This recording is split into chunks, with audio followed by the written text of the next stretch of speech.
Steve help me out. By catching it on fire? No, my car had a recall on it. But anyway, yeah, that's my story. Military, 21 years.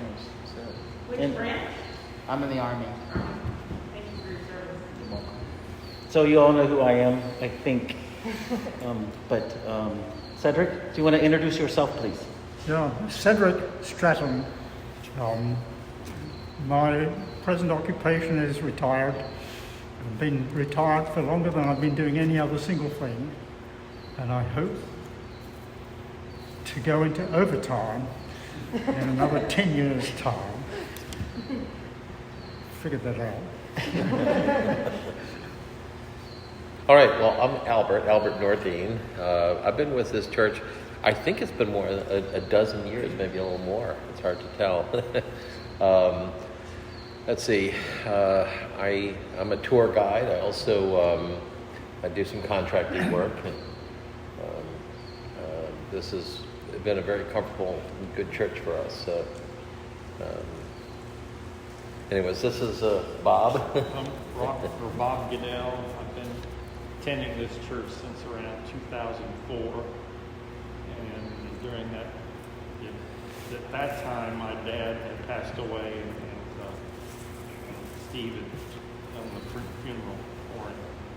And so I started attending the church and joined the choir of the church. At that time, we were next door, and then I've been in our process of moving here when we did renovations of the place and participated in that. And I'm retired. Thank you.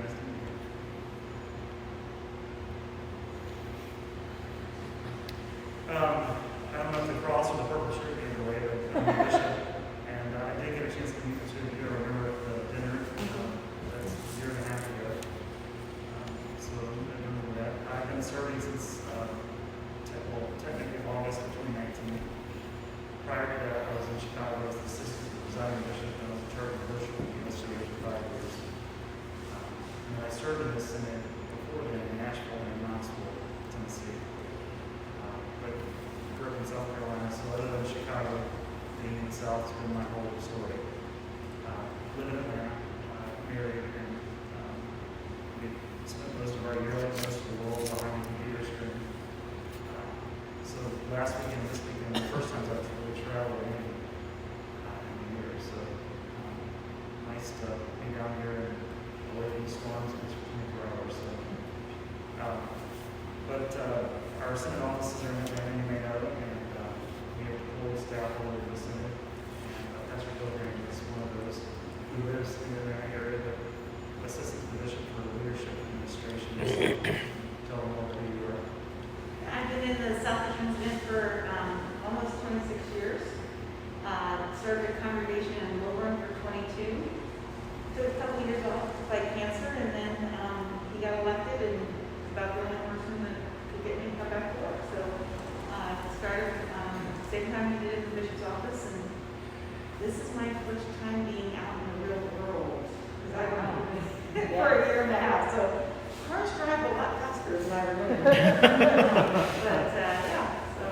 Is it the car or the driver that drives it? No, he's not. It's like the car's going by you when you just forget how. When you haven't been out in the world, you forget how quick it is. Yeah. Just being on the interstate was like, where are all these people going? And why are they not at home?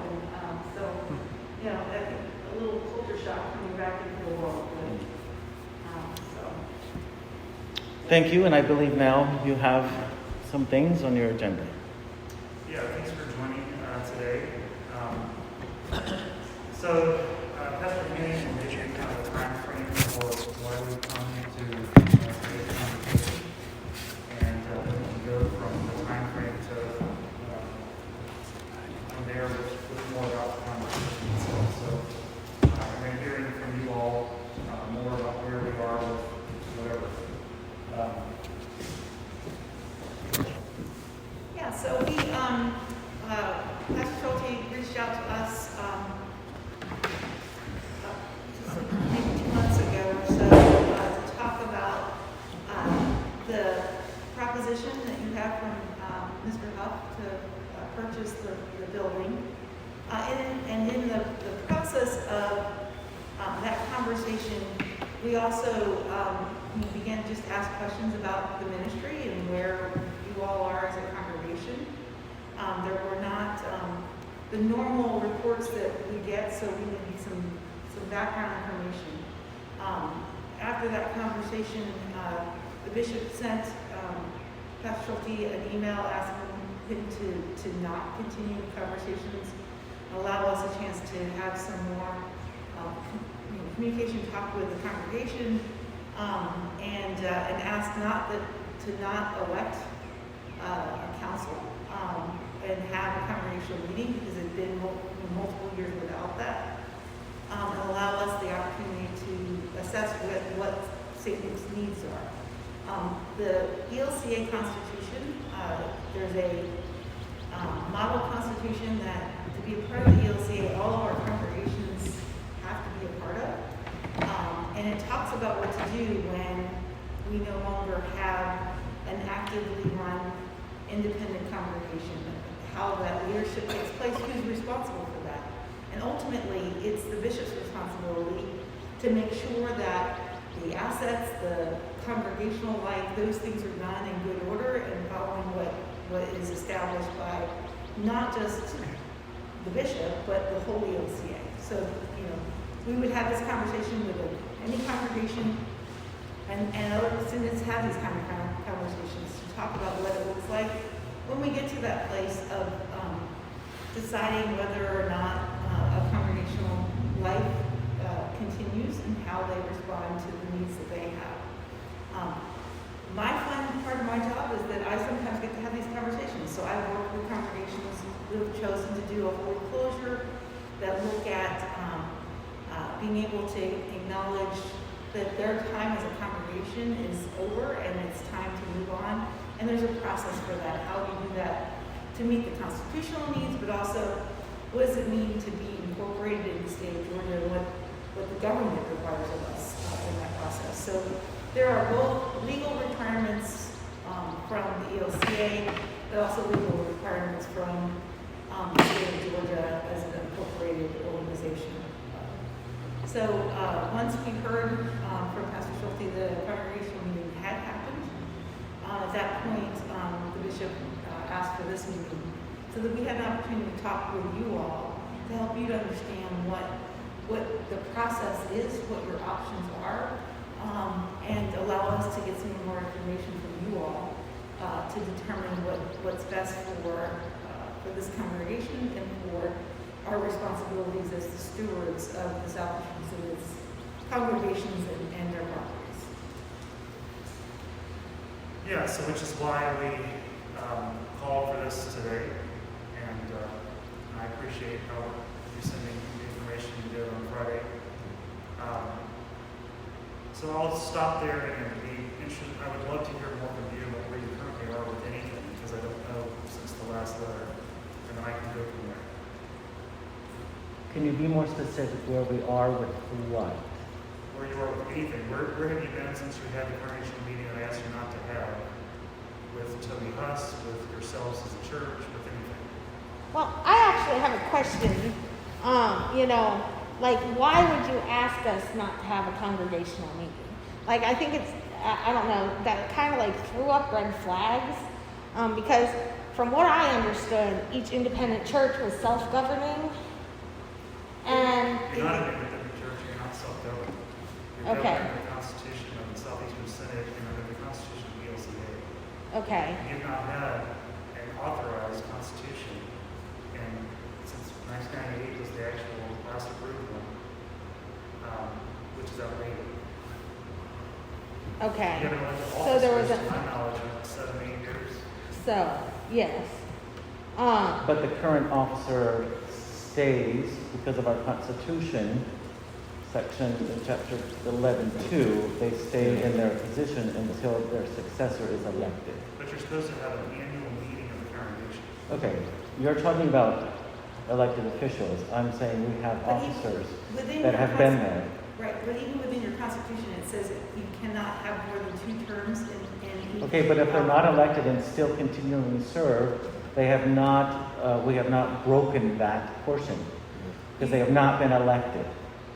So they stay, per our Constitution, they stay in In that that position, office right. until their When you successor is elected. When you choose not to have, when there's not an annual congregational meeting, you are in violation of the model constitution. And at that point, even though, so we had congregations in this last year and a half because of the pandemic, couldn't have an annual meeting. There's an understanding for why. Or they didn't have it when, their specific constitution says, we meet on the second Sunday afternoon of December. They couldn't do that. And so they had it in February because they needed more time to figure that out. In that case, the president would stay until that next constitutional meeting. But there was a reason why they didn't have a meeting. And then they fulfilled the meeting by having one in February. That's why constitutions have that allotment in there to allow someone to stay in a term even though it's beyond the stated time. And those are within the jurisdiction of the Constitution to do that. But you can't do that for 8 years and assume that same person still stays in that position. We have Well, we had conversations about it, and because I was the previous church president, and basically because we're such a small congregation, it's like, well, does anybody else want to, anybody else want to run? Anybody else want the job? And if the consensus was no, it just didn't. Because we would have if we were having an annual congregation and electing a president, we just would have been trading it back and forth. So. Which is even more reason why we're asking the question. Your vitality. Huh? That's even more reason why we're calling into question the vitality of the congregation. And The vitality, is that what you said? Yes. Okay. And if you're able to continue as a congregation in the ELCA. Okay. I mean, you've had no growth whatsoever. Well, we've had some growth, and we've had, when we lived on post for the military, we had probably 3 or 4 We've had soldiers families. come to this church. We've just and not people had anybody PCS. join the church formally. And that's not abnormal for the military. No, I know. And then we had another family, and they had 7 kids, and they came for well over a year, and then they moved away. We're just not, we've had people, it's just, we're the base that stays. So and you that's asked, fine, but- you asked, what is growth? Is growth numbers or spirit? Steve, I mean- what is growth? Yeah, you said growth. No, You've I'm not seen asking growth you, here. What is growth for you as a pastor of the church? It's not just numbers. It's not just numbers. It's the growth of their spirit, growth of their sense of community, and the growth of their faith. I'm not disagreeing with any of that. Okay. I've grown up in larger churches. Okay, I've grown up in churches with 400 or 500 people that had generational pastors in the church that ran it like a kingdom. Okay, I felt dead in that. I didn't want to go to church. It was something I had to do because I was required to. Now, if you're talking about turning this church into that, you can go. So Also, you talked about growth. If the overall ELCA organization has lost, 1 million people in 10 years? I mean, you probably know the number, probably know the exact number, but something along those lines? Yeah, I mean, all Protestant denominations have lessened in the past 10 to 20 years. Right, so the whole model is declining. About 2040, ELCA won't exist if we keep the trajectory up? And I guess that's back to my point. I mean, the LCA won't exist by 2040 if we keep that up. We don't want to keep that up. We want your faith to be nurtured, your discipleship to grow. And we want you to be able to do that in a place to where you're not just sitting around a table with 6 or 7 people, but there's other people who can nurture your faith with you. Because when Pastor Steve Schulte is no longer your pastor, then what are you going to do? I mean, You can say that about any church, though. right. I'm Yeah. not talking about the church, I'm talking about St. Luke's Church of Thunderbolt. When Pastor Steve Schulte is no longer your pastor, take him out of the equation for a second. Okay. What do you want to do? What are you going to do to help us? What are you going to do? Well, I know. I'm asking. You're the head. If you're not, what are you going to do to help? I'm going to answer that question in a second, but I want you Go to ahead. answer mine first. When Pastor Steve Schulte is no longer here, what do you hope to have happen? I mean, I would honestly, like, there are a lot of people who are called to head a church. Now, whether or not it would be someone from the ELCA or someone outside the ELCA, there are a lot of volunteer pastors in the world, maybe not as part of the ELCA. There are also, like, people who are going to seminary or recently graduated who don't have a church home. And I think it's possible, given the demographic of our small community, that this would be a good place for someone to grow. I think because I was going to maybe interrupt, but go ahead. I think there's a good chance that we could out-survive ELCA. I mean, at the rate things are going. We were here before ELCA, and we'd probably be here after. And that may be, but in order to call a pastor, it has to, in order to have a called pastor, you have to have at least 15 hours worth of work. That's the minimum, okay? And the salary to call, if you're, let's just not, we're not even talking about a full-time pastor. Well, that's why I was talking about someone to volunteer or someone who might need the experience. Like, I actually am a career counselor as my job. And, you know, I tell people to go out and do an internship. Yes, you don't get paid, but you get paid back with the experience.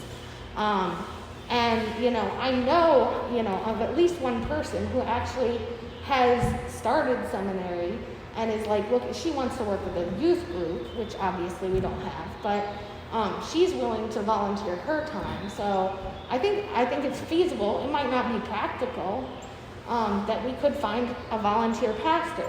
Like you said, 15 hours of work. I think we easily have 15 hours of work, even though, you know, we're small in numbers.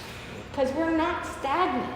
Like, that's the thing. Like, we have maintained our base probably longer than many of these churches who've lost 25% of their congregation. Like, we've all been here over 10 years. Like, we haven't lost any of the people who have been here across the years. Like, have we been able to get other people to join the church? No. But have we touched other people as a congregation? Yes. Like, we've had people come here for either months at a time, even a couple of years at a time. They just didn't want to join. Like, there is an issue with organized religion in our society right now, and people don't want a part of it. They might want to participate. They don't want to be like, I think when people join a church, they feel like they're obligated to be here every Sunday. And people don't want to do that. And I understand that, but in terms of where is that in terms of active involvement in your group? Whether it's organized as they joined or that they're coming and being here for worship. I mean, if that's the case, if you're fostering that, it will continue to have a focus of outreach to bring people who don't like organized religion, and you're offering the alternative. You know, where is that? Because we do have congregations in our synod that are growing. You know, we do have areas in our synod that, you know, membership isn't, to me, that's not important, okay? What's important to me is, are they continuing to reach out to their community and people finding a home within that? If that results in membership, that's fine. I mean, I served a congregation for 22 years. If you wanted to join, that's great.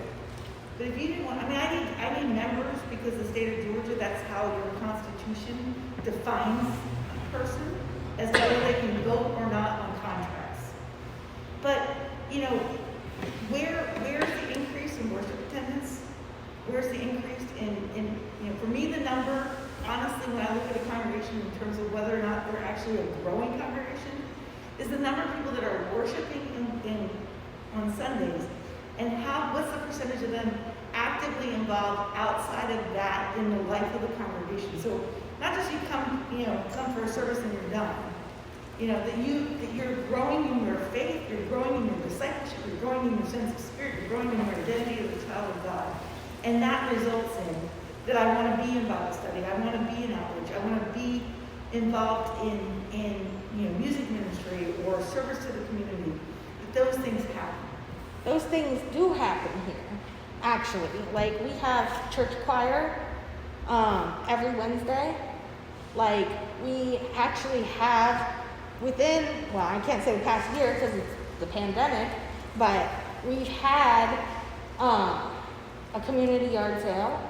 We've gone probably, it wasn't the past 2 years, but probably in the past 3 or 4 years, we've gone down, like there's a homeless ministry that several congregations participate in at Forsyth Park on Sundays after church time. We have community luncheons, like. Plus, our You sale know? of the church will allow us to expand that. We'll be able to do more with that. Because using that money, we can do more outreach to the community. So let me go there for a Yeah. second.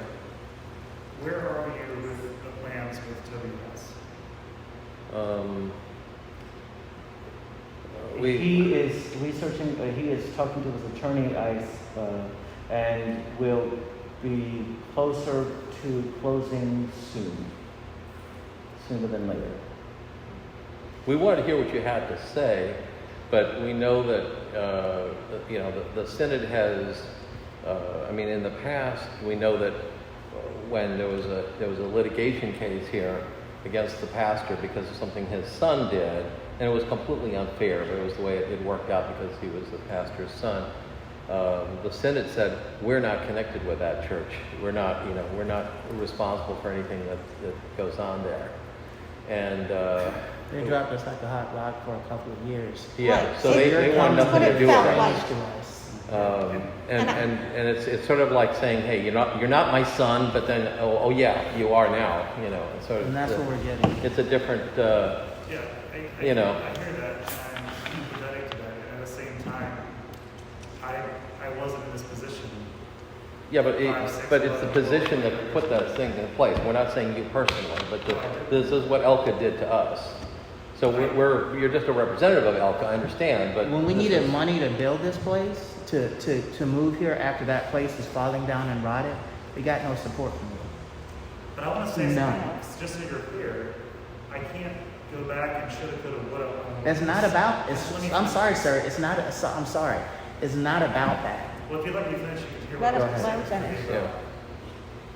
I can't go back and shoulda, coulda, woulda, but what I will say, the year and a half that I have been a bishop, I have been more actively engaged in congregations that who have not felt like they were actively engaged with. I've actively engaged your pastor on a number of occasions, and I financially supported your pastor in this past year when he said he needed help. So as far as what Elka or the Synod did or didn't do in the past, I can't change that. But what I can do is speak about what we're doing right now. And part of what we're doing right now is being actively engaged, wanting to be in this process, which is why we came all the way down here to have this conversation, which is why, to get to your question earlier, I wanted to be part of these conversations before you went down any further path than you did, so that we could be supportive, so that we could be actively. And that's why we allowed you to come to speak to us today. I would like to have Cedric talk. You are talking about the outreach and ministries we do. I would like Cedric to talk about some of the outreach and ministries we do through him personally. To do what? To talk about the homeless people and the Yeah, well- food charity that you do. Now, one of the things that we have done is expand what we do outwards rather than in the church. And what would you think would be a suitable proportion of time, money, and effort for a congregation of, shall we say, 50 people? Our little church is supporting in food and funds and roofing 2 homeless people, 2 who would otherwise be homeless. I think that is a pretty sturdy effort. But it's outside. It doesn't show on the inside, but it's outside, and I think it counts. It does count. And I'm not discounting anything you're doing or have done in the community. I think those are all wonderful things. What I'm trying to ask you the question of is, what do you want St. Luke to look like? Away from Steve Schulte as your pastor, which I know is hard to disconnect with because he's been here 25 years. I get that.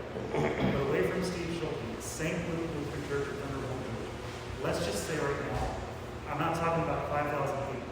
I'm talking about if you're going to have 5 more years of living. In 5 years, what does St. Luke Lutheran Church of Thunderbolt, Georgia look like? And I don't want Steve to answer, I want you to answer. And you meaning I want everybody around the table to answer that question. On the basis of what I was saying, a church of 100 would theoretically should be supporting 25 homeless people. Do you know any church of 100 that is supporting 25 homeless people? So Cedric, what I hear Probably you say, not. what I hear you say though is you're hoping in 5 years that St. Luke will do even I can't more do it. with homeless You'll have to population. tell me what it He's is. saying that you're hoping that in 5 years that we'll be helping and doing more homeless and people who are hungry outreach Yeah. in 5 years. That we'll be doing more than what we're doing now. I think we'll probably be doing better than we will. Okay. So, yeah, I do want to See no know. reason. Okay, that's so- a different direction. We have to try new things in order to try to continue and Right, but what Well, I think that just, doing what we're doing now, I think the most special thing about this church is that it really kind of is like, we have an open door. We don't care what you look like, people come in, we welcome them regardless. People find a church home for however long of a time, and most of the people who start coming here are not people who had another church. Honestly, I grew up Lutheran, but not ELCA, and I hadn't been to church in years, and then I started coming here. I think Bob was the same. Bob didn't start coming to church regularly until it was here. So if in 5 years we gain 1 or 2 people that were not going to church previously, I see that as a success. So, even if it's not for the majority of their life, even if it's just for 6 months or a year or 2, I think that there's no way of quantifying Yeah, and what we really, want. my question, I didn't ask any quantification. No. Right. You want to know where we see ourselves. Yeah, I do. So, and honestly, I'm not being combative with you, okay? Believe it or not. But I'm going to say something. I think that's a silly question. And it's a silly question. And the reason why I say it's a silly question is because tomorrow is not promised to us. 5 years is not. I could get hit by a bus. I could get called up and get killed. Who knows? So, what we have going on is a family. I would like this family to continue, maybe with a different pastor, someone that is preferably has some qualities of Steve and maybe a little bit of different qualities of Steve. I would like to see more members.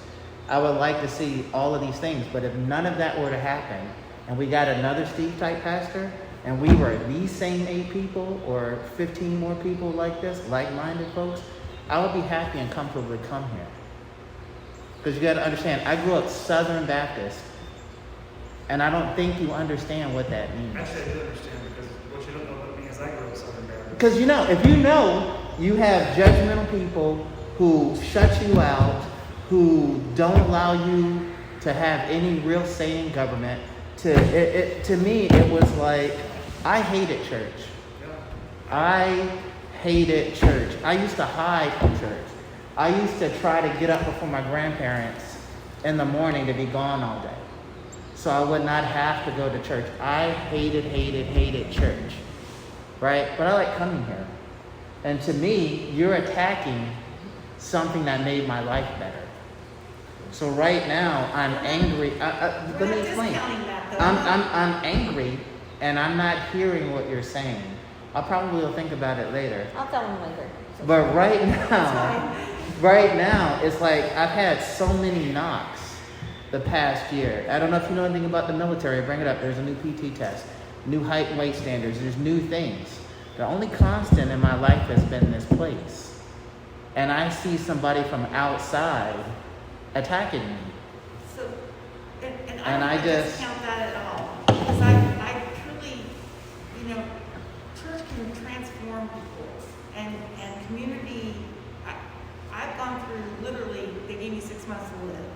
And without my community, which is this church, I wouldn't have been able to wake up the next morning when they told me that. But I had people praying for me, and I truly believe that. Our concern is when this building is gone, you lose control over whether or not there is it here. I know Toby Huffa said you can still worship in here, but what happens when Toby Huffa decides he wants to sell because he doesn't want to have to deal with it anymore, and he sells it, the next person doesn't want you to be here? Well, So then, once we lose the physical presence of this building, Yeah, that doesn't change it for us. No, Not at at all. all. Our church is our community, not the Not sticks the and the bricks walls. here. Because we've met in each other's homes before. Like, We've actually done that. But then how do you do the open door all are invited if no one knows where to open the door? I mean, that's infrequent when we put a sign on the front door. So, Let me hear from you, Dr. so you asked where I see this congregation in a few years. And how are you going to answer that? And I see it even if we don't have a building, even if we have a Facebook group that says, hey, we're meeting at so-and-so's house. And if people want to come, that is fine. But I see this as a home base for people who don't want to go to church. I'm a college student questioning my religion at this point. But this church has kept me agnostic and kept me at a home base. And if this were any other church, I probably wouldn't have came to church. I wouldn't have stayed. I probably would, play video games or something. And not come to church every Sunday or every other Sunday. And it's the same for other people who end up coming here. Even if they're here for a day, that's someone coming to church that probably never would have came to church anyway. They're giving church a shot. I think that's wonderful. I'm not discounting that. I think that's wonderful. And I Oh. know you don't know me from Adam's house, Cat. And you think I'm the bad, wicked witch of the West who flew in from Atlanta to shut you down, and I'm this terrible, awful human being. You're welcome to feel that way, but that's not who I am. And where you don't know anything about me, I do actually care what you're doing. And I have cared what you're doing. And I still care what you're doing, which is why I'm here right now. And that might not matter, and I don't really need it to matter, but I need you to know that my integrity is worth more to me than anything else. And I have enough integrity to tell you I do care that you're doing all those things. And I wouldn't have asked the question, where do you see yourself, if I didn't care? I've also asked your pastor this question when he and I have had private Zooms and on Zooms with Pastor Henning, and she can attest to it. I do care. I care about him, I care about you, but I also care about the sake of the gospel and what it looks like for the furtherance of the kingdom in the Southeastern Synod of the ELCA and a Lutheran presence in Savannah, Georgia. I care about that. However, tell me what you want in 5 years. We have a relationship with God here, and that is central. And I think what we want to continue to do as a congregation is to continue to, in our flawed, sinful ways, what we are, try to live out the implications of Christ's love ethic. I don't think God asks us or expects us, or it's not demanded that we're effective, only that we're faithful. And I think that we trust in God on this, and it'll play out however it plays out. But that's where our faith lies. Our faith is a relationship with God, basically. What about you? I'm here for basically the music part of it. And I started out in, I think, 2004, joined the choir, and I've been with them ever since. Come here on Wednesdays to practice and sing. Even our small congregation, they enjoy the music. And And plus, within the last, how many months has it been since we've been working? June. Since June. We go to this other church, Redeemer Lutheran on Wilmington Island, and we supply music for those people that are doing drive-by communion, which I think they really appreciate because they show their appreciation. Every time they come by, they wave or they just look at us and they smile, even though they're wearing masks. You can tell they're smiling because they hear our music, and it puts a little normalcy to this routine that we're in now, where we can't be normal. And I have a feeling, and I just have a sickening feeling, that we're not going to be normal for a long, long time. Everybody thinks, this summer we're going to be able to take these stupid things off and enjoy our world the way it used to be. There's going to be more variants show up and say, oh, you can't do this, you can't do that. They're already saying, you've had your shots, but you still got to wear your mask, which doesn't make sense at all. And so anyway, I'm here for the music, and I participate in the music, try to put joy on people's faces through the music, and I think we do a good job here at St. Luke's in that regard. And I think we'll be doing that for as long as I'm around, or the rest of us that are in the choir are around. And can I just say something? We understand that you're here to help and that you care about us, but I do need to let you know, the wording in the letters that you sent to us were inflammatory. It really, felt like you were coming at us. That's why we're all kind of defensive right now, because it felt that way.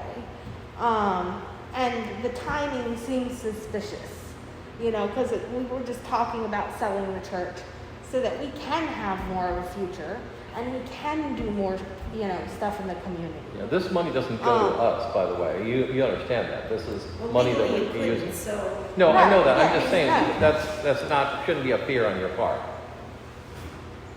But I'm not going to apologize for how the letter came across because that's how you took it, and I can't apologize for how you took something. I can just apologize for my nature is not to be afflicted. My nature is to care for the good of the congregation. And in the Constitution it says, I am to care for the congregations, the ministries, and the roster of ministers of our synod. I don't always do that perfectly, but I sure do try. Part of the inflammatory nature, if you will, was because when I got Pastor Schulte's letter back to me, when I specifically asked for a certain number of things not to happen. Well, and I think that's what it... Sorry. Go ahead. 4 pages of a response. What it came across to me was disrespectful, rude, inflammatory, and it came across as, Bishop, we got your letter, but we just did the exact opposite of what you asked us not to do. And, oh, by the way, here's the result. That's how it came across to me.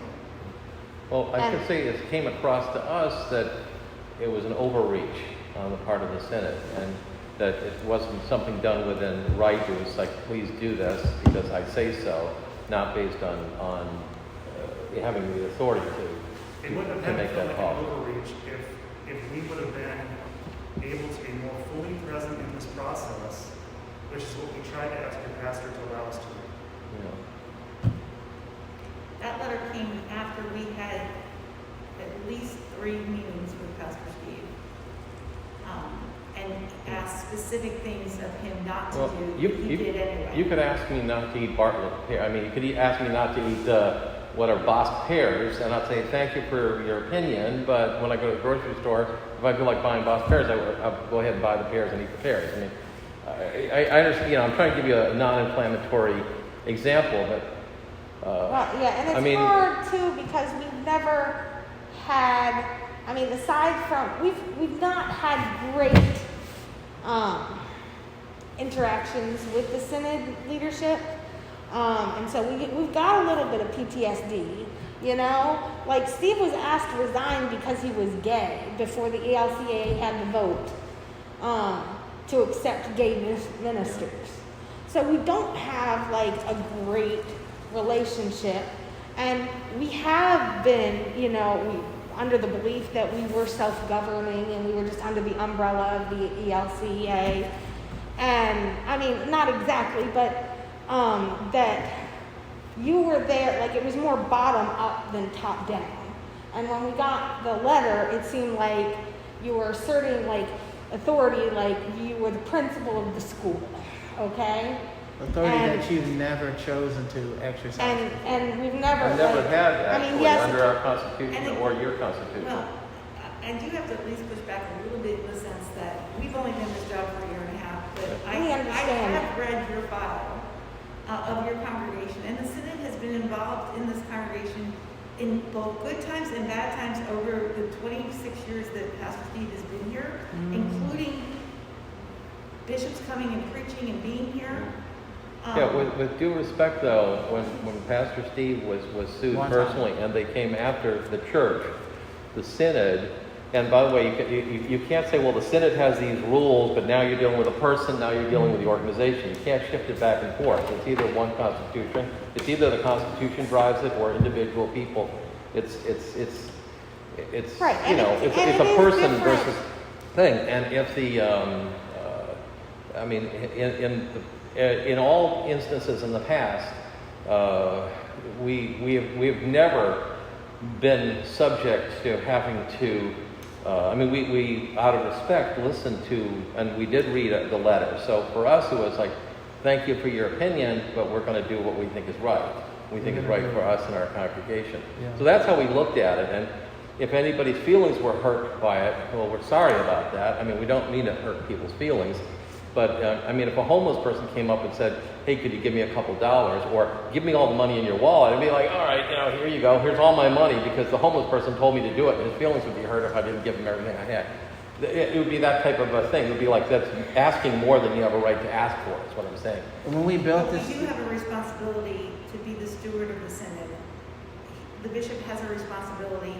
He took an oath in front of the pastor of the Synod, yes, but we still have to follow our Constitution. There is no Synod. Like, there's no, we have an office. But The it's, congregations and ministries that Make up the Synod. Yeah, I've been to the Synod Assembly, so.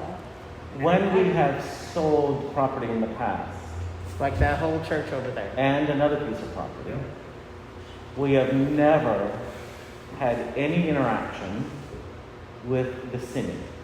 Right, this is Period. different this time, and here's why.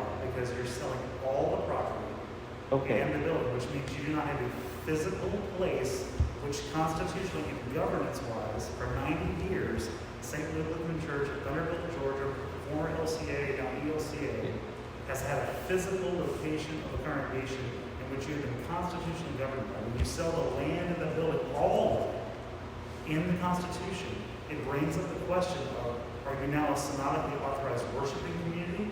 Do you stay a congregation without any wall or window?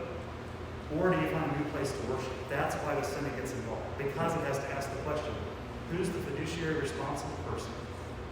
How is the fiduciary responsibility going to be carried out regardless of who the pastor is or isn't?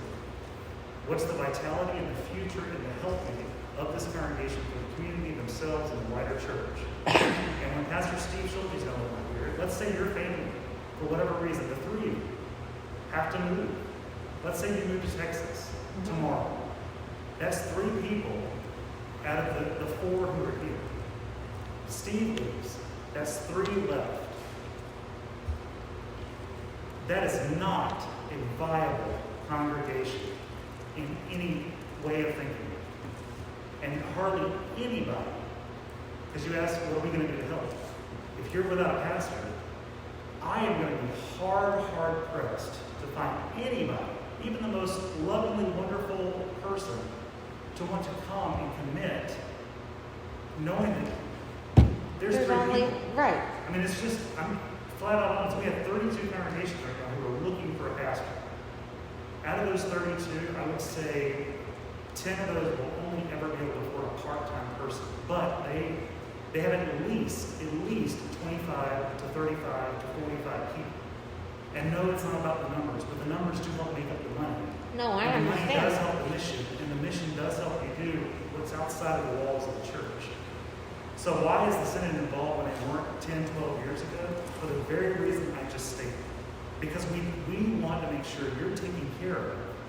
We want to make sure Steve's not liable for something, because in the Constitution, Steve is just as accountable to me in the Constitution as the bishop of this Synod under his roster of ministry, as you are as a congregation in this Synod under me as the bishop. And so why we're here is because as you're talking about selling the last piece of building and land, we have to make sure that the fiduciary responsibilities are being well taken care of, and we want to be informed of that, not to gain. Okay. Remember, we'll still have a leasehold here, so it's, I mean, it may not be a fee ownership, but it's a leasehold position. It is an estate and land. And what Pastor Jill said earlier about, what if Toby? What if what? What if Toby come and said, I changed my mind? If Yes, we- you can meet That's why we have a someone's lease. house. If we have a lease, you Right. can't. You I get can't. a lease with that person. Hmm?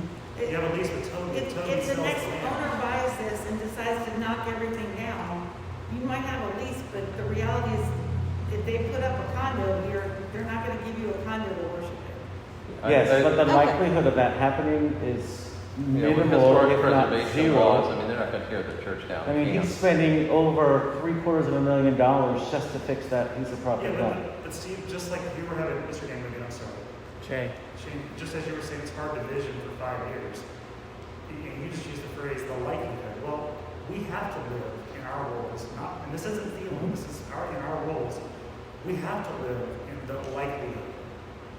That's how we have to live. We have to live in that world because we have to be able to present that to folks and say, well, there could be a likelihood. There could, and then whether it's a condo or, I understand this is a neighborhood, I get all that. So let's just place in whatever you need for an example. But if something were to happen, all we're saying is we want to make sure the 3, the 6, Have a place have to a go. worshiping place to worship if that still needs to happen. That's all we're trying to say. I'm sure if I walked in any of those Lutheran churches in town, I mean, no disrespect, and I walked in and I said, hi, I'm Albert, I'm interested in maybe joining your church, I couldn't imagine they would just say, no, get away. I would think they would be, sure, come on in, let's I talk. would hope they would. I would think they would. That's what they say, otherwise then we have to have a conversation with them. No, I'm sort of understating it just for emphasis, but I mean, you realize it's not hard for us if we want to go into a church, but we like this church because of what it represents for us and because we're very comfortable with this. It's like a tight family here. It's a different style too of worship. Like, we feel more heard here than at other churches. I get that, but I also want to push back on some things you just said. I get what you're saying about the fundamentalist background. I get that. I really do. I get that this is safe. And I'm glad it's safe. So many churches are not safe. I give God great thanks for that. But comfortable, family, familiar. Those are all wonderful things, but wouldn't you want other people to feel comfortable, family, familiar? Well, and I think we have. Otherwise, we wouldn't have people come and stay. Like, Right, but what I'm saying for that 5-year vision, We've had Right. 30 people here before. I know, but this is what I'm saying. And this is where It I'm- grows, it comes, and it And does this is where this. I actually am trying to be a helpful bishop, whether it sounds like that or not. One of the jobs I do is go around helping congregations vision with one another. And I'm actually fairly good at that.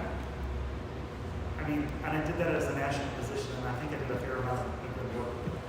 So what I do is walk in and say, what do you have? Who are you? What do you want to be? Where do you see God calling you in the next few years?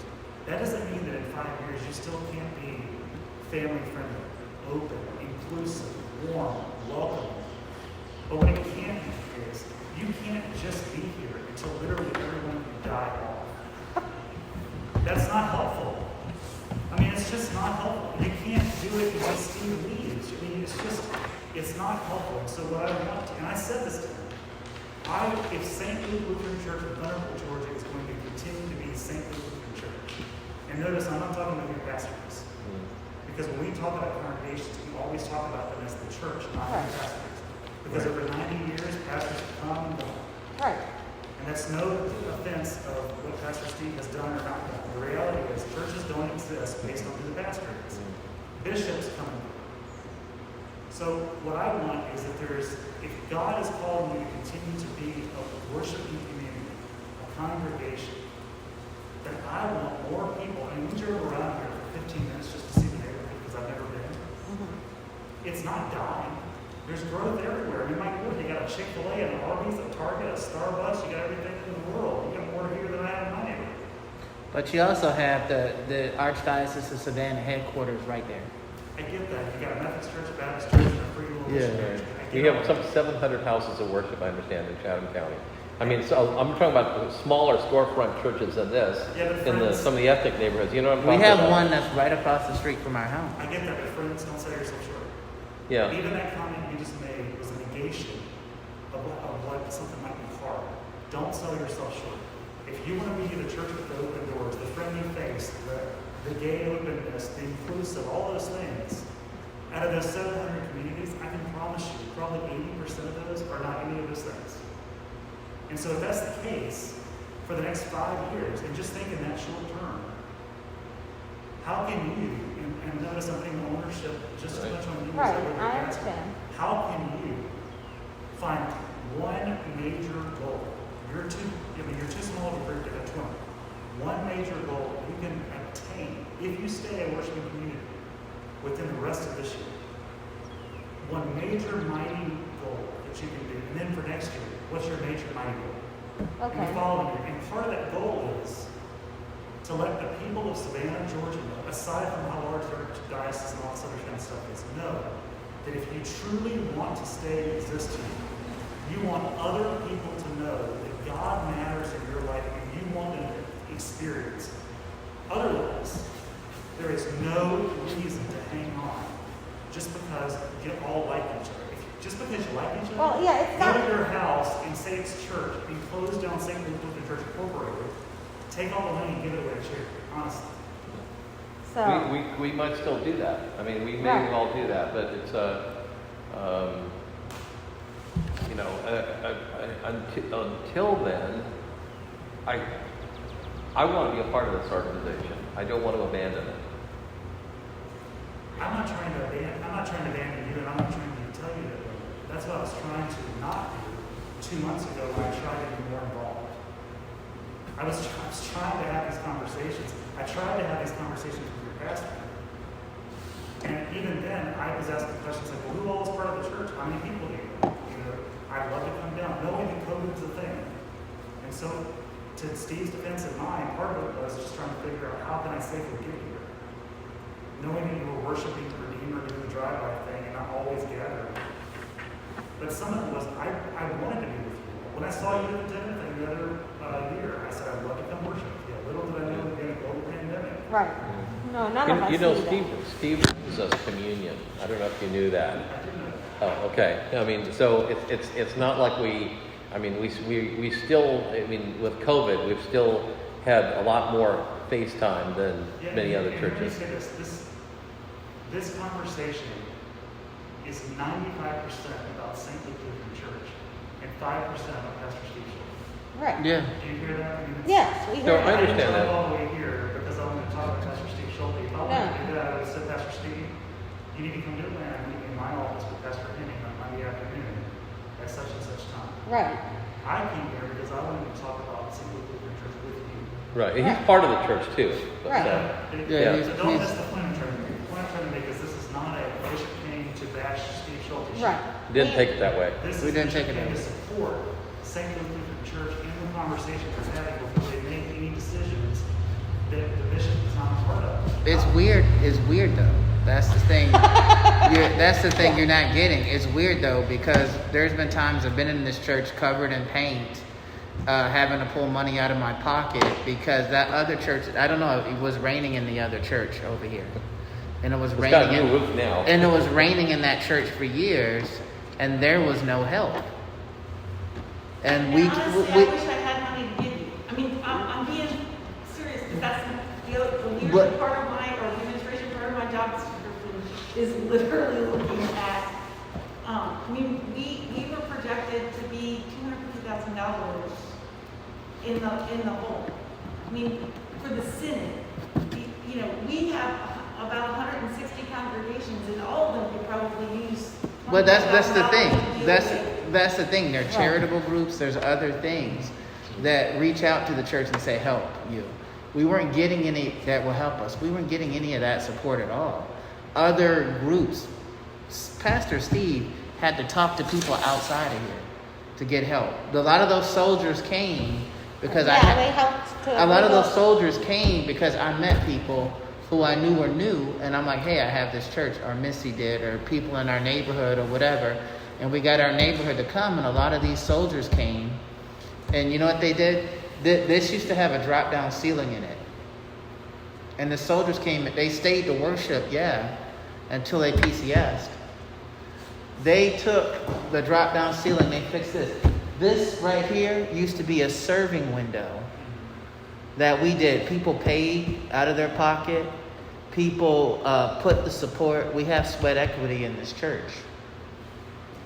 And I hear So- that, and I love that. And it's like, good. And Well, I so can't paint a lick. I'm a supply person. In the church I served in Nashville, Tennessee, I went from the congregation like 300 people on Sunday morning to my first Sunday was the first week. I was happier than I was. I left a whole hell of a lot of problems for something that people just loved me for who I was, and I could serve generously. We had the same issues with 32 people, and I was always begging Peter to people and all this stuff. We had 20 So people. can I ask you a question? Go ahead. I've only been doing this a year and a half, and a year of that I've been doing it behind my computer screen. I have found $120,000 for congregations around the Synod for COVID grants. Like I said, I gave your pastor money financially to help him. I'm not opposed to doing that. I'm not opposed to helping Synod.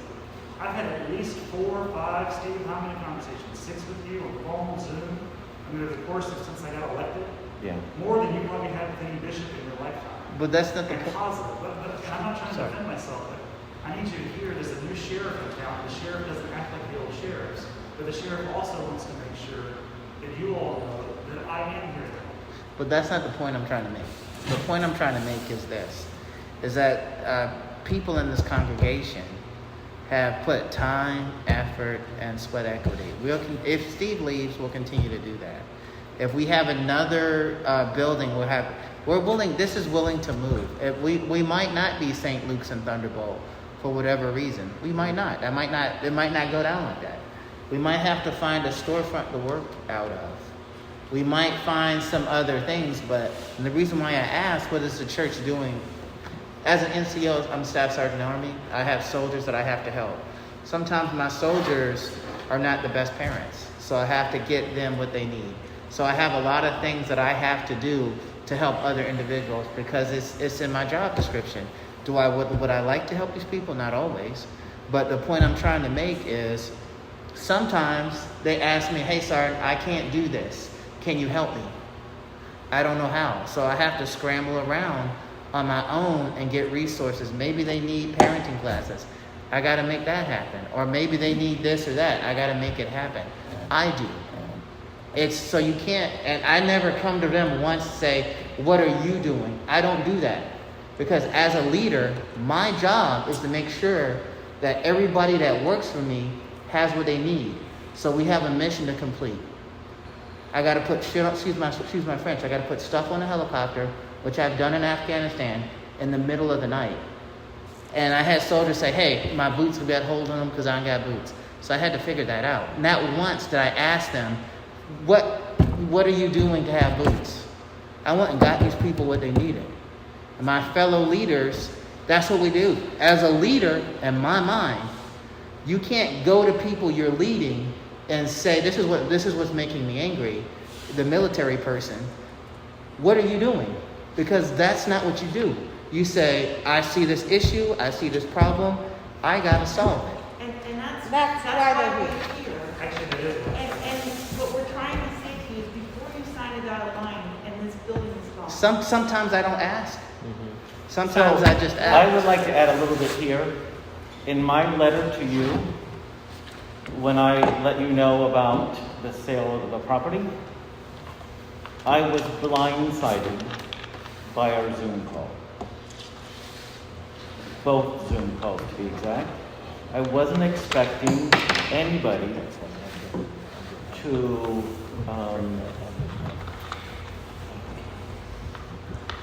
tell us what to do, because it had never been done. None of the bishops has ever told us that we couldn't sell property. I understand what you're saying about the Constitution, but no one has ever done that. And those that tried to tell me what to do when it came to resigning, I didn't. So that's where my response to you all came from. I think Is it's the really office of the like a bishop. PTSD kind of response. I understand that, but I think, and I was on 2 of those Zooms with you, multiple times the bishop or I said that what we were trying to do is to help you to see where you were opening yourselves up for liability, to protect you, to help find you as Well, the a church- roster the- leader in the Synod, a sustainable lifestyle, because we know that that's a struggle. Because we know what Pastor Steve gets paid, and that to allow an opportunity for a conversation to do exactly what you just said, which is let us talk about what happens and let's make a plan. And then, I'm sorry, I got to deal with the legal and the constitutional requirements that says we have to make sure that this congregation is functioning in a capacity that meets the requirements that the Constitution states, just even the Constitution we have since 1998, so that there is good order for those resources. Because for 90 years, this congregation, people have given their blood, sweat, and tears, and I have a responsibility to make sure that we're being good stewards of those gifts. And then once it's gone, we can't get it back. Right. And so when we talked to you the first time, Pastor Steve, specifically, we asked to slow the sale process down. And you wrote back, because I have a copy of that email, saying that your real estate agent said that possibly we could postpone until August. Which That was our means- decision, by the way, as a congregation, to do that. So, I mean, if you're looking at Steve, look at all of us. Yeah. And the question I would ask you, And we're here because we want to have this conversation with all of What- you and not just one person. Because he hasn't acted without what we want. That's the thing. That's the thing you're not getting. He speaks with our voice. I got soldiers to lead. He speaks with our voice. And so 9 times out of 10, I don't disagree with him on much. But when I disagree with them, I say, hey, I have a problem. And I usually I have to modulate what I say because I realize he's not he's a human being and not a soldier. He's not a I mean, ultimately, if we don't agree, what do you propose to do? Excommunicate us individually? I mean, I it's not the think- 16. I mean, with due respect, it's not the 1600s. I mean, it's not going to destroy our lives. I mean, I feel like I still have a relationship with our Savior, and I still have my faith, and you can't take that away from me. I'm not going to take your faith away from you. You couldn't. I worked for the Catholics for a while. I worked for the Catholics for a while, right? And when I worked in their archives when I was in school, one thing I discovered about that church, they're struggling to maintain membership. They're struggling to have people just not say, "Hey, I don't want to do this." They had to go out and do. They're talking about the promise of celibacy like it's a core tenet. They're not willing to change. They're like, we've been around for this long or this long, but they're not understanding. I'll tell you what. I put it to you this way: the Archdiocese of Savannah does not support itself. It can't, in any shape or form. Most of its support comes from Baltimore, comes from other places. They have no support. Their members are leaving in droves. A little congregation like ours, they would have pulled the minister out. They would have left. I thought the Lutherans were not like that. Let me respond, because I've been trying to get into it. That's the thing. Let me respond. Thank you.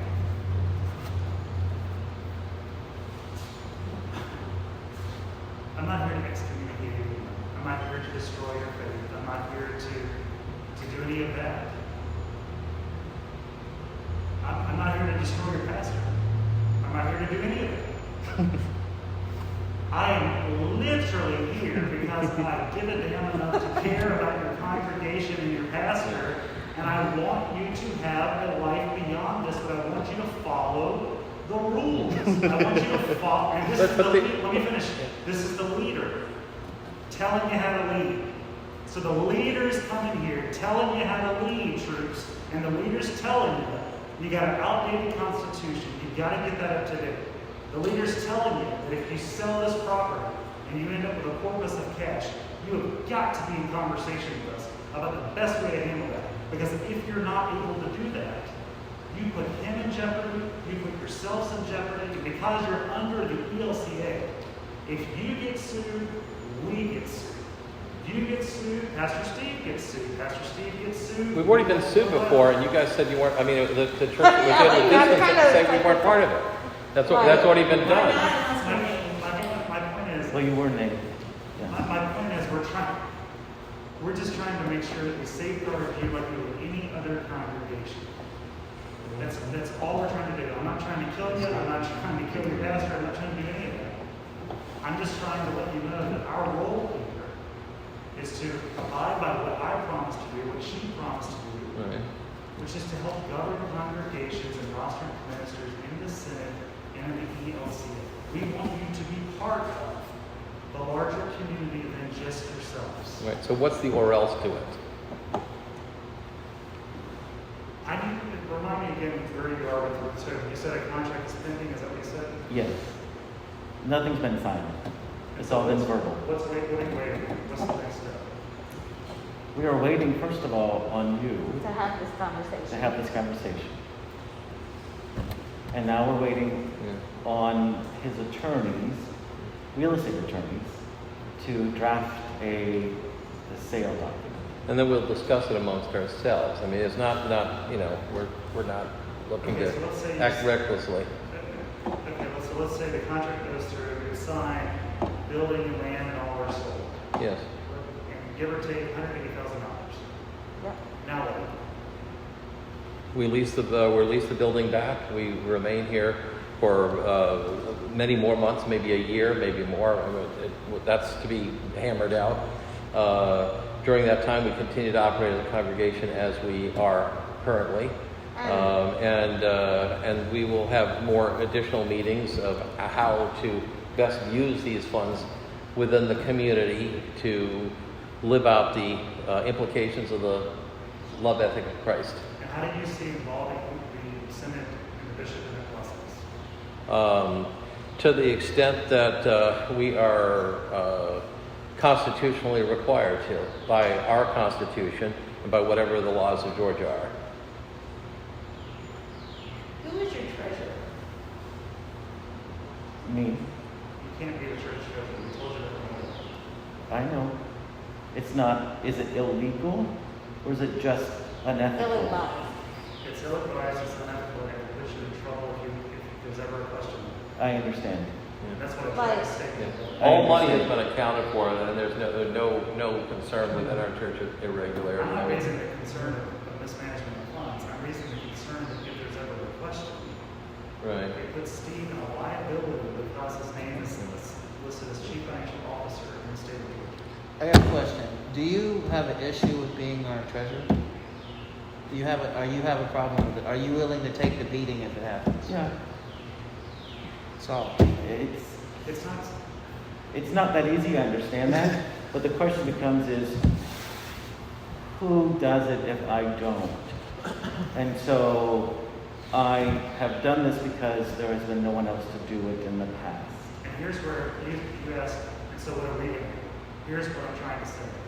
As small as you are, if you remain a congregation, whether you stay in this space or you go rent down the street, you're in Planet Fitness or whatever, if you want to follow the processes, if you will allow the bishop and the synod to be part of this, you could be eligible to be a redevelopment congregation through the ELCA.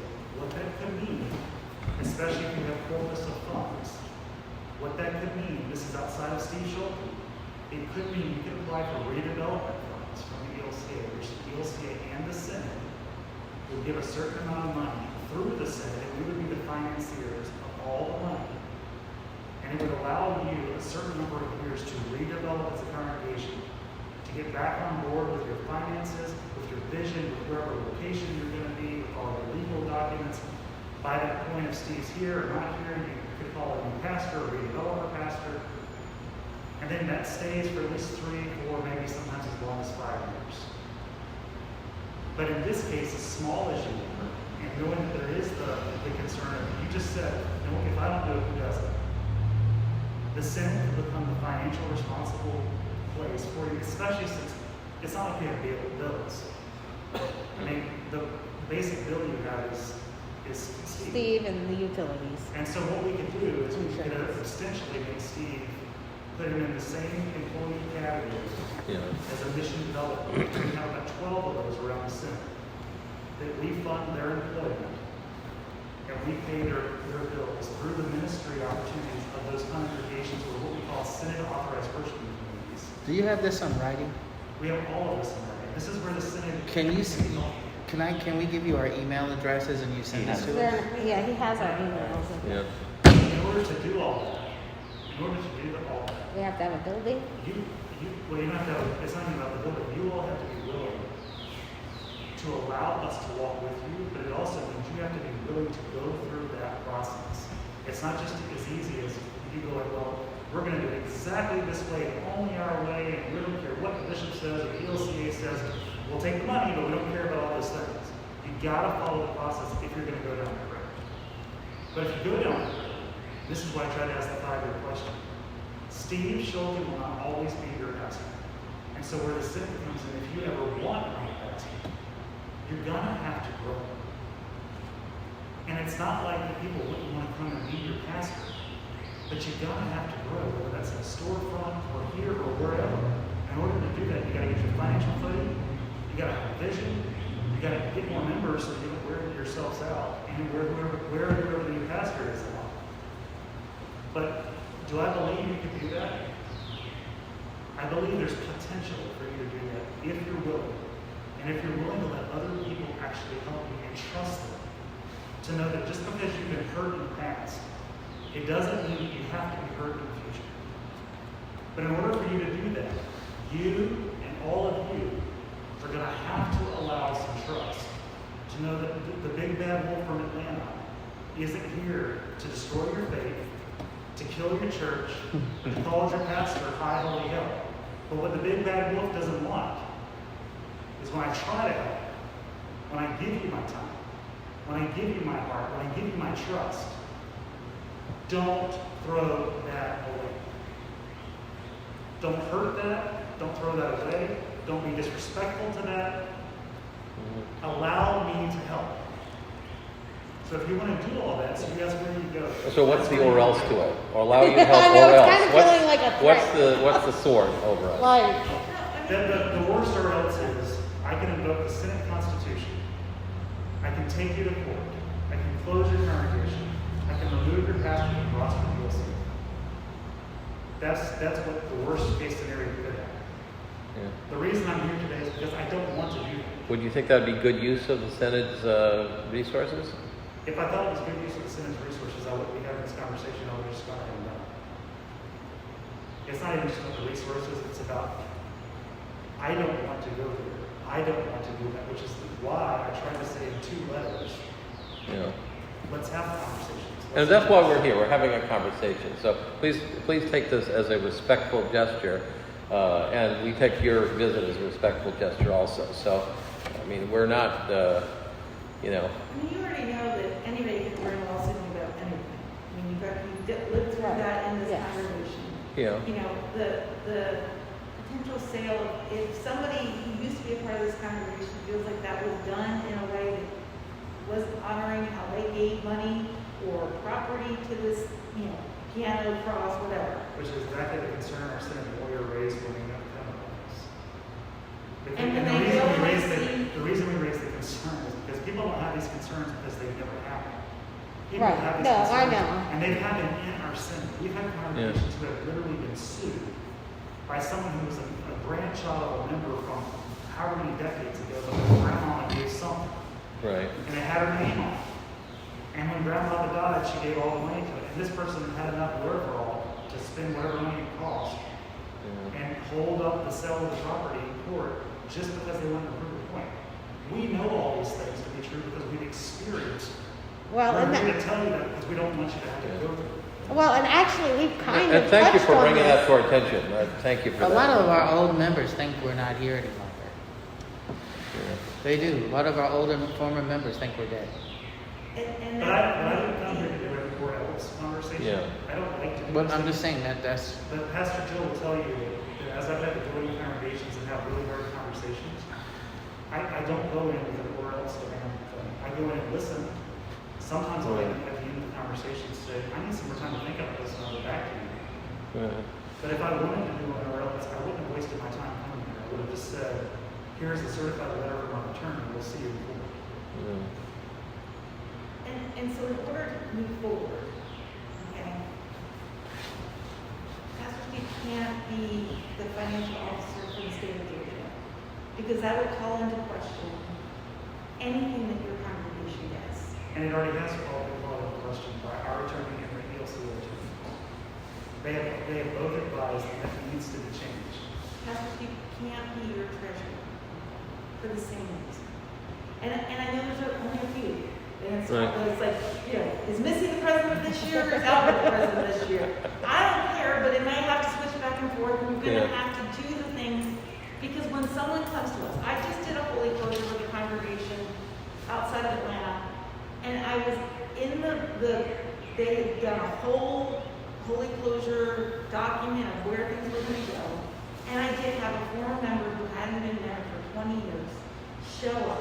She was part of the original group, wanting the flower stand that she donated in memory of her mother, and threatened to sue us over it. Now, everything, when you close a congregation, everything has to be sold, and the money Right. has to go to another 501c3. You can buy the cross, you know, for $1 and take the cross out of here. Right. I don't have to sell it to another nonprofit, I just have to sell it and the funds have to go. Right. And she was throwing a fit over the fact that that flower stand, she just couldn't pick it up and walk it out the window. Right. And I had 3 So someone lawyers- else couldn't just said, "Hey, I'm buying it for $1, and I'm giving it to her." I mean, And we're pretty the recent, yeah. question- But then it started bringing the question about whether or not the group that was left had made the appropriate, and we had done everything in order. They did have a duly elected council. They had a duly elected treasurer that had everything. Their stuff had been audited. I could literally lay it all out. And yes, somebody paid $25 for a flower stand, she took it home with her. I'm perfectly Right. fine with that. But when she started calling to question the legality of the closure, I had everything in place. She couldn't sue them over anything because they had done everything perfectly. She can still sue him on what you said before. You can sue anybody, but yeah. Right, but the evidence was there that everything was done in good order and proper. So as you sell this building, Pastor Steve can't be the person who gets the check and deposits it into a checking account. Gotcha. Because that's not gonna look right for anyone else coming into this. He No. can't be the financial officer. No, and the Synod can be. And Yeah. you all can have a designee who still does the on-the-ground in Savannah. So how would that work if the synod basically has control of the finances and is like is the synod going to be paying the bills? If we were to sell, would a synod representative come to sign? Yes. Okay, so because I mean, like when we sold the other church, I was as the church council president, I signed for that. Well, technically, what would happen is if we, I quoted the letter, I got the constitutional law by heart, but technically it would become Synod authorized property. And then what we do is that we put that money in a bank account, and we can designate it and say, St. Louis Commission. Okay. And then you would be a redevelopment congregation. And then we would take that as corpus money. And so instead of giving all that money away to 5 or 10 of your charities a part of Savannah, Yeah. that would be corpus money for you to do ministry with. But that means to do ministry with. So that means you gotta come up with a plan. Right. And that plan's gotta be more than just you all, or the good work you're doing in the department of the homeless, that type of thing. Not to say that's not important, don't hear that, please. But there's so much more you could do if you had more help. And if more people could hear God's love and grace and inclusive language, and just think of what you could do if you had that freedom to do that. And it also takes the pressure off you all from having to be the Trojan horses and do all the work. If you are able to build the corpus of people, just think of the message of grace you could spread. And again, I don't need for 5,000 people to join. I mean, if they do, great. That's not what I'm talking about. But you're going to have to think in terms of Steve's not always going to be here. Cedric won't always be here. Every one of you is going to die. And anybody we add to the church is going to die too. Well, but you keep adding. I mean, it's what Deuteronomy 23 says. May our children and our children and our children's children always know these stories. So you don't just stay existing until you die. And if that's the case, die now. And that's what you all need to pray about. Seriously. Go be in someone's home, go join Ascension, go join St. Paul, go join Messiah, whatever, or Redeemer. But you all need to pray about that. And you need to ask yourself seriously, is God calling us to truly still be a place in this area? Or have we done the ministry that God has faithfully called us to enough? But you all have to prayerfully think about that. And that's what we're here. And I'm not saying we did that today. I'm saying that's what we're here to talk with you. That decision needs to be all of yours, not just ours, not just his. And whatever the decision, right? I mean, part of the grief process is that you're at a place where you have to sell this building because you have to put blood, sweat, and tears in this. But we're literally on Passion Sunday. I mean, if I know anything, I know that after Friday's coming, but Sunday's not that far. That new life happens. We have to have some holy imagination of what that looks like. When Pastor Steve and I had a conversation with the bishop, and this is amazing what Toby Health wants to do for the community. I don't know the whole story, but what Pastor Steve has shared. Yeah. I mean, a community art center. So what is that? How does St. Luke look like in the midst of that? Or maybe it's not St. Luke. Maybe it's called something different. Part of sometimes, like you said, our old members don't think we're even here anymore. Well, you know what? Maybe it's time for a reimagining of what that looks like, so that people do know that you are an open congregation that anybody can come to. Maybe it's open door ministry, or all or welcome church, or whatever you want to do.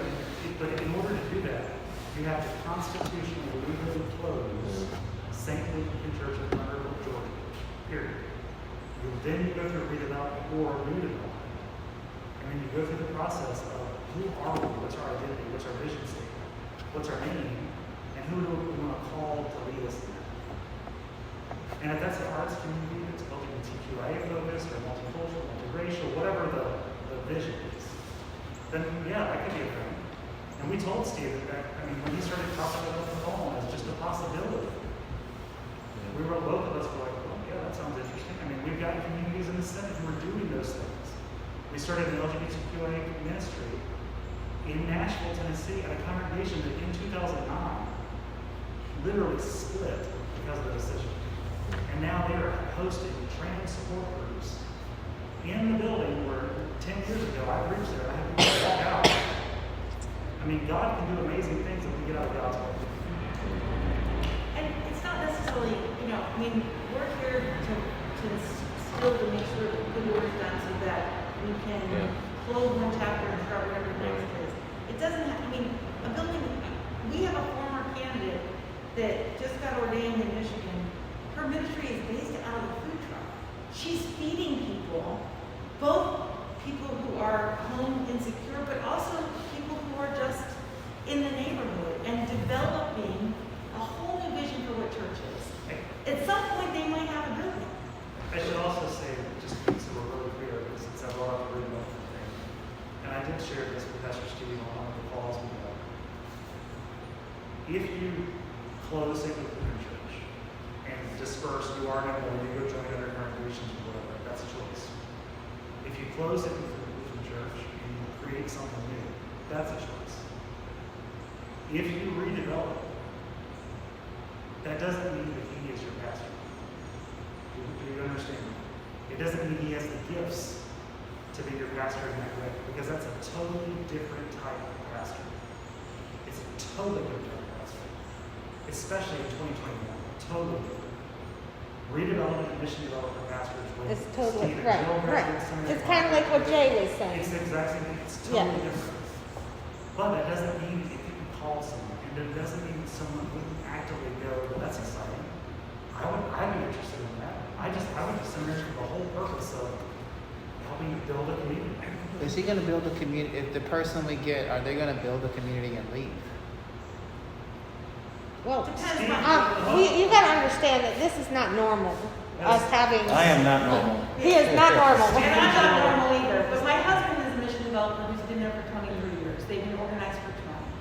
But when people walk into a call, it's just like we need even in your work. I mean, some people stay in for a lifetime, some people do what they have to do and get out. Yeah. So with pastors, I mean, some stay 5 years, some stay 15, some stay 26. We've got one guy who's 44 years. You stay as long as God calls you. Okay. And then when God doesn't call you, God called you someone else, and then you believe enough in the fact that God will call someone new when you leave. Okay, so can we reintegrate Steve into the equation for a second? Since we've kind of like been saying, okay, regardless of whatever Pastor Steve does, so can we say, okay, if we wanted to do that, what's going to happen to Steve? Can we ask that question? I can answer that question. Okay. So, Steve is opposed to being able to draw retirement. At least that's what he's told me, right? I'm not that old. I would think so. You told me on the Zoom. I know, I'm joking. I'm 56 3/4. Yeah, I was going to say, unless you change what you said on the Zoom recently, you just said So- you could draw at 60. Right, so he's going to. But my comment is, what could happen is there could be a negotiated severance, Okay, and Steve would leave with severance. with the severance, and he'd be able to retire since he's almost. Well, he would leave from call, and then what he could do is a few things. He would still be ordained. Okay. He would still be RED, and he would still serve as a pastor of PLCA. He just wouldn't be called to a congregation. Congregation. And so he would have my approval of Synod Council to still remain ordained until he's able to retire. Because for 3 years, you can still leave from call. Okay, He can up it for one more term. okay, That would get him until age 60 if he doesn't want to go into the congregation. Or he could be chaplaincy, or he could be a bridge pastor in one of our congregations where he goes in Like an for 6 interim. weeks and does a small term.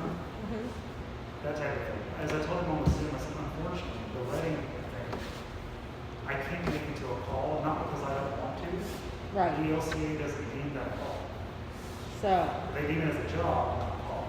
right. But he's And to, like, while we're on that topic, like one of the things that, he doesn't need to be. right. Steve can do weddings without having already been. oh, right, yeah, no, I know that.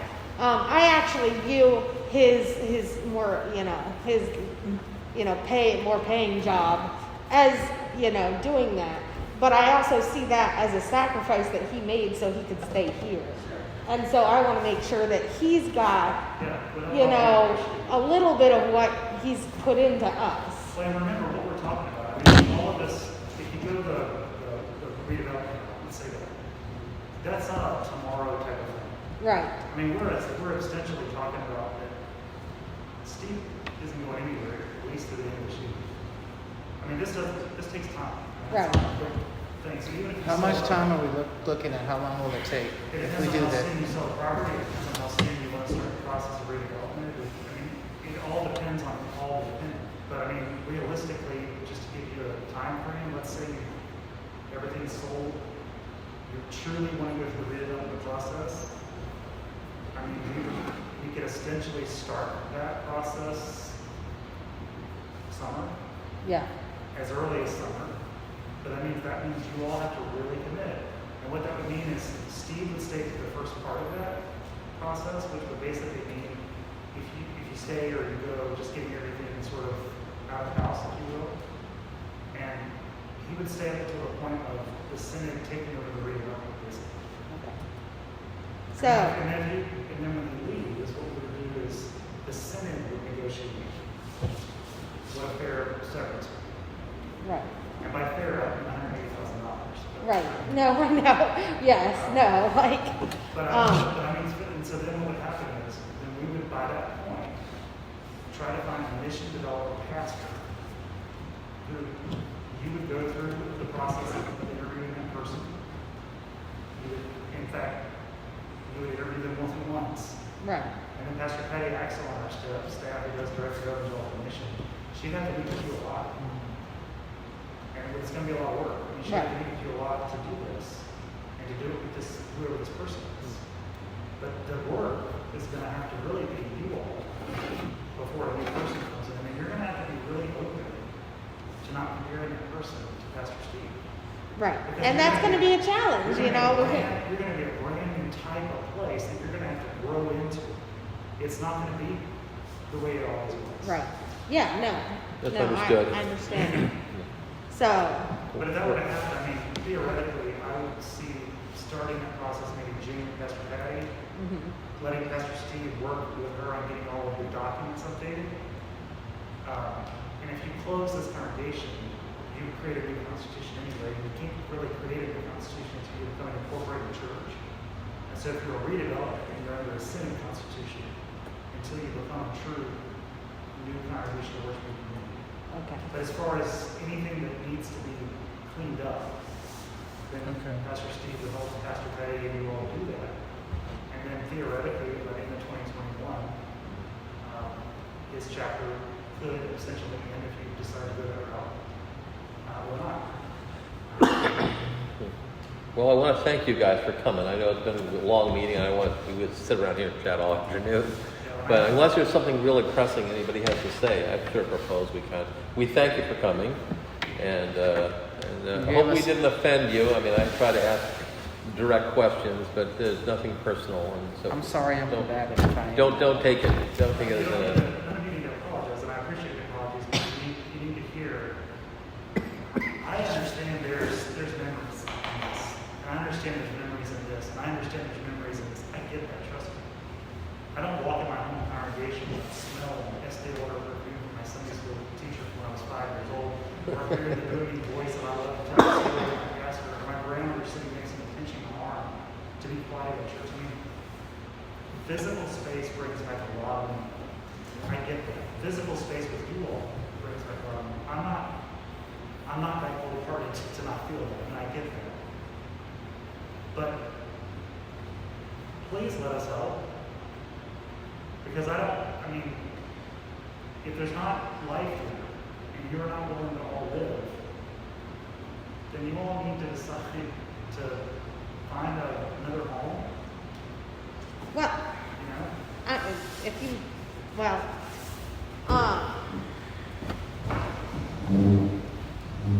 I don't know. Can I talk to you offline before you all leave? You can't without a meeting. Okay. So, real quick, just before, we close everything. Okay, because one of the things about Toby's offer on this church is that we all feel good about what it's going to be used for. Okay? And that's important, which is why we're trying to move quicker on it than if someone else had. Also, there are not a bunch of churches banging down the door saying, "Oh, we're really hunting for church property." I mean, it's like. And even if I there worked for a were, bank, and we were trying to close bank branches everywhere, and nobody wanted one. When every bank was going out of business, nobody wanted an empty bank branch. right. So if, we're prepared to move forward with selling the church, what would be your main recommendation that we do before that happens? Just to Watch ourselves legally and make sure assign everything a is treasurer? Boston. Now, my first recommendation is that Pastor Henning set up a Zoom meeting, and prior to that meeting, we have an opportunity to talk to our fiscal advisor who does all of our finances, Okay. and talk to her and Pastor Petty Axel. I think you can fill her in on the conversation. I need to get our side of things set up in case you all are ready to do that, so that we're ready to receive it, and we have all of our ducks in a row first. I didn't come here prepared to say, Oh, no. I'm not saying, I'm saying, okay, I'm not saying, My recommendation We just haven't. between now and whenever this closing day comes, that the article, the incorporation with the state of Georgia, that Pastor Steve is no longer listed as the financial officer for this congregation. Okay. So if. That's your main concern. That is a huge primary concern, concern. because as soon as you receive those funds, He's liable. and he's the one who signs on the back that St. Luke's Lutheran Church deposit only and puts it in the bank, it's the paper trails with Pastor Steve. Okay. And I want to protect him, that we've had this conversation and that this is the agreement of this group, that you all as the congregation have made this decision. And We'll talk to our lawyer and the fiscal advisor about, hopefully before we get to that closing date, and, you all need to keep us in that loop. But it's Holy Week too.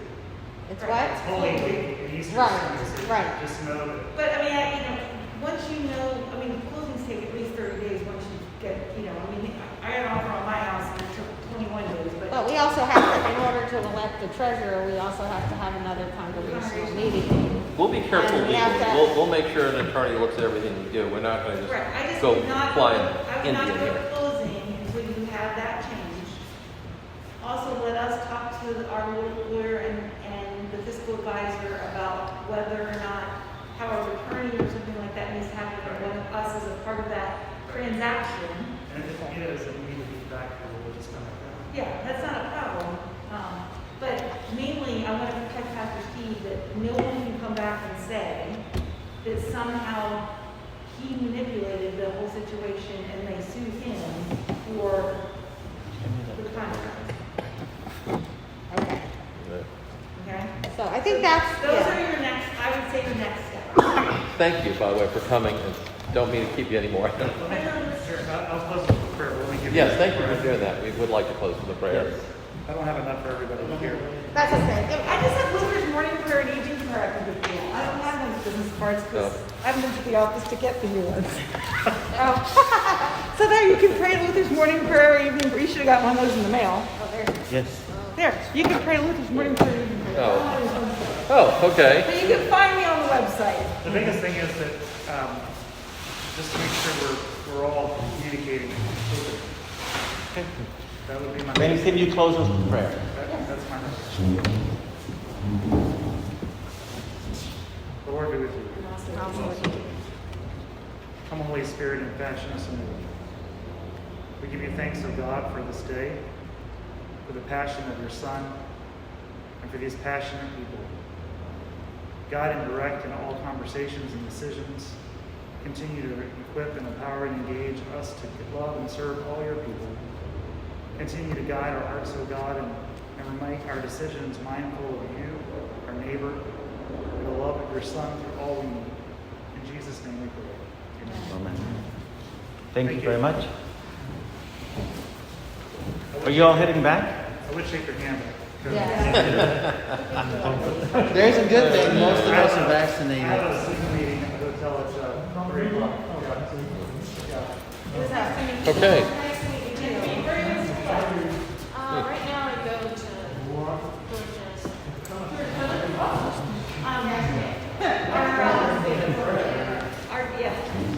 Our director of formation's son, I go to our next fall, so he's trying to have between there and Kennesaw State.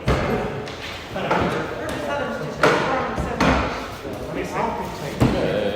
Okay. Thank you. Bye. Bye.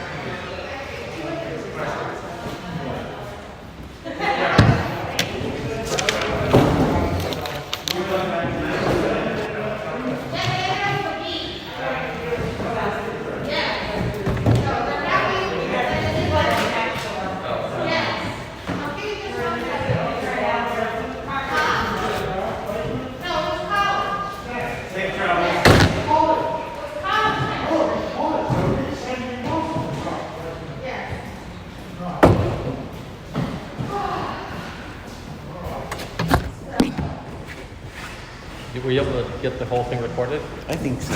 Okay, good. Yes.